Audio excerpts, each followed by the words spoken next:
Yeah, I try and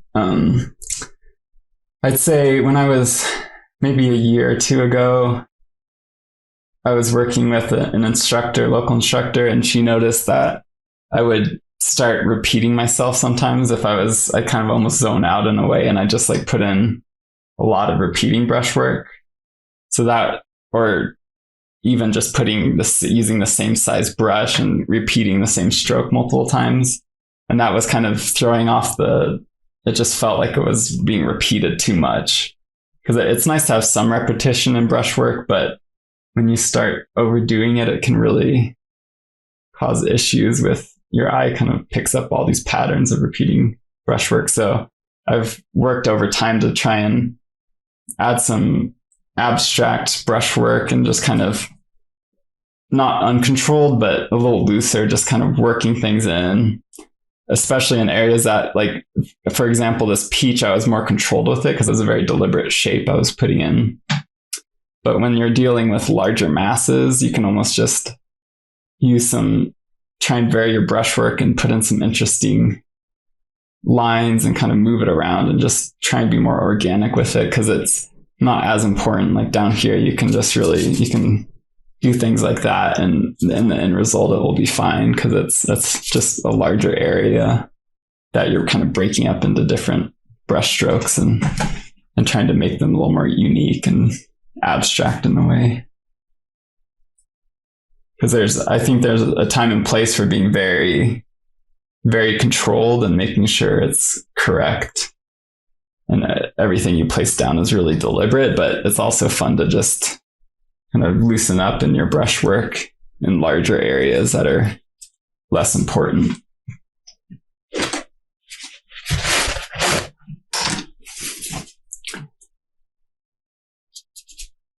So I'm going to come in and start to get some of the lighter side of this metal established, and it's still really very dark, so it's a tricky color to get. I'm getting a sense of almost purple, kind of a very dark, low chroma purple. And there's this one reflection right here, actually a little darker. So I'm going to use alizarin crimson, ultramarine blue, and some of this mixture I have just to kind of bring it down in chroma so it's not as strong. But I'm getting this nice sense of this kind of purpley color in here. And then there's just going to look at it for a second and try and figure out what color is being reflected. One thing you can do also is if you look to the side and you're not looking directly at something, that can almost help you figure out the color. Because when you look directly at it, you see so much more. But when you look away, it's almost like there's some color vibration and your eye kind of it's not in focus. So you can see almost the overall color of something if you're looking to the side of it.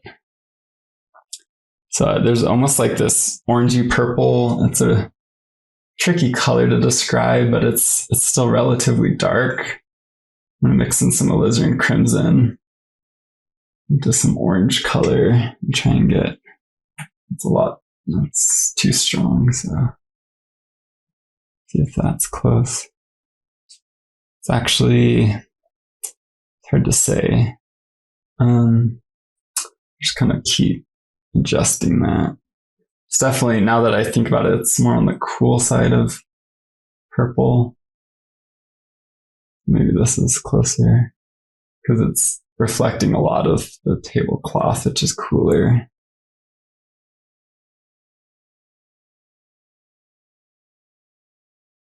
And this is where metal can get pretty tricky, is these areas where it's really tough to figure out what the color is. But if you have accurate colors around it, usually you can get there eventually by just being relative to everything else.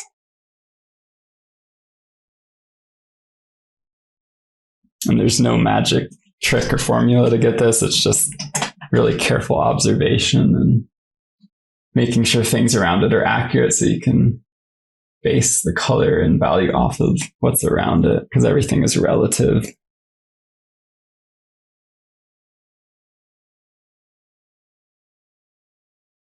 there's this darker area. It's going to be warm and dark as it completely turns away. And then there's also some leaf or something back there that just kind of gets lost in the shadow, which isn't important at all.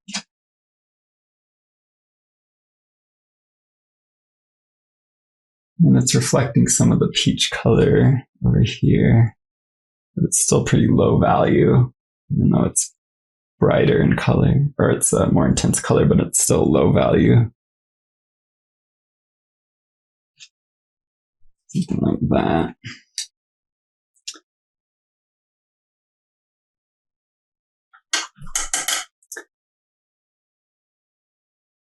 Just going to work on some of the areas around the metal to see if that will help me figure out what the actual color is.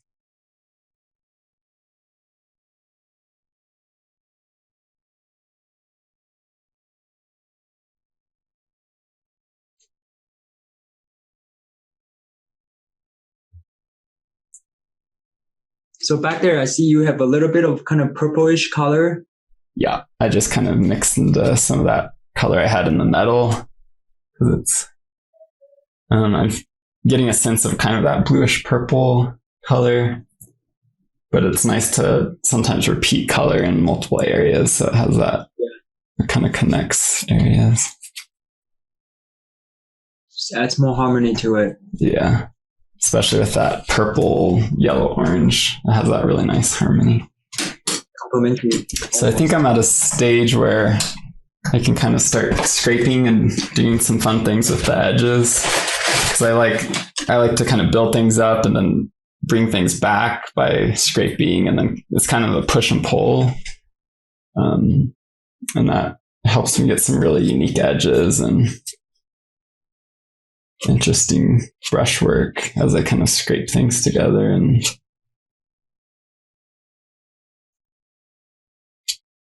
unify. It almost helps unify things. And I don't do this for all my work. I found with certain still life subjects, it's a really fun technique to use.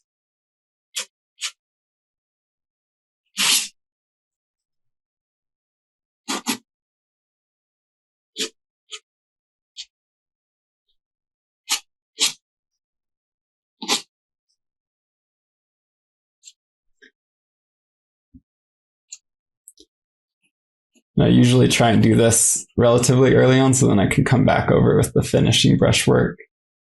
But I found it really just helps give me that nice unity of shape and some soft edges.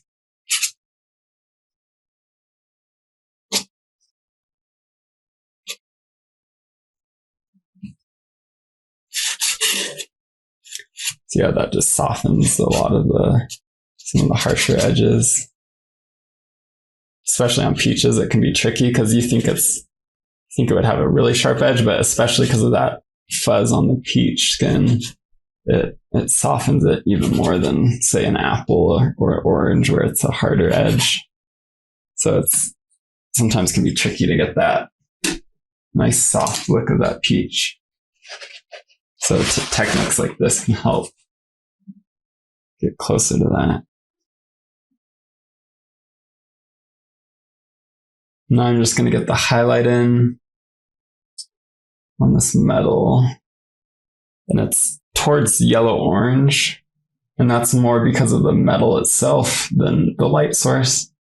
Because usually with a light source, if you have a cool light source, it's going to be a pretty cool highlight, but this is going to be a cool yellow in a sense, whereas yellow might still be considered warm, but it's going to be the cooler version of it. Because the metal itself has that yellowy color that kind of gets picked up. And there's an intense highlight. So I'm just mixing up some cadmium and titanium white and some different color to try and find something close. I just want to make sure I have my value correct, where that metal really sings. That highlight can really cut through, and just like that. So that has that nice, really intense value contrast there. And if you go too light on the metal, because you think it's reflecting all these lights, then you lose out on that really bright highlight that you can get. So that's pretty close.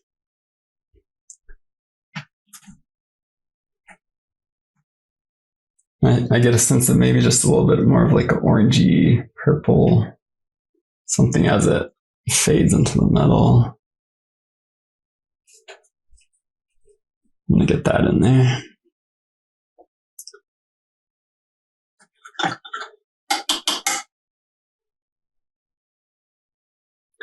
I'm just going to get a couple more things just kind of blocked in. Just make sure I get them in the hanging now earlier than later. Just like these petal or these leaves that are these kind of dried leaves that I had laying around that add this nice organic element. Just want to get those in. And then after I get a couple of these things in, I'm going to take just a second to kind of flip it again and make sure I'm not too far off on drawing or value or color. And that would be probably a good time to, if anybody has questions or wants to show anything, that would be a good time for that.